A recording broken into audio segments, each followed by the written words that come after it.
Interrompues hier soir à cause de la nuit, les recherches ont repris ce matin du côté de Soula dans la rivière Monsineri.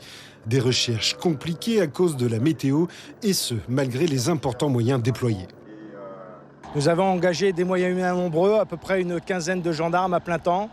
On a réduit un peu le dispositif durant la nuit puisqu'on a laissé une dizaine de gendarmes dans le cadre du service faire les berges et essayer de retrouver le corps du disparu.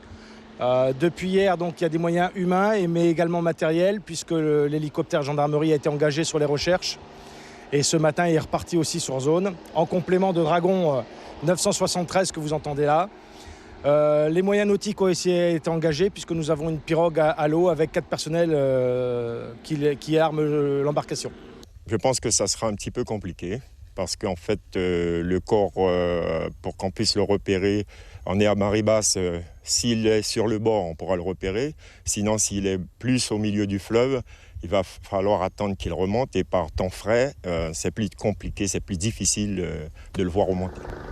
Les circonstances de ce drame sont malheureusement fréquentes et tout aussi fatales.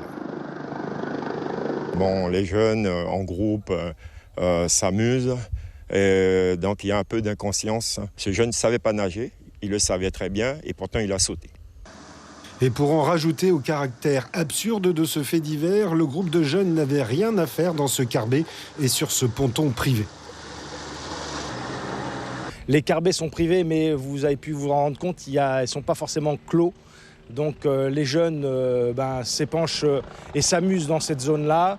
Et assez souvent, cette zone est connue pour ce que les jeunes se rassemblent pour faire l'école buissonnière et aller se jeter à l'eau.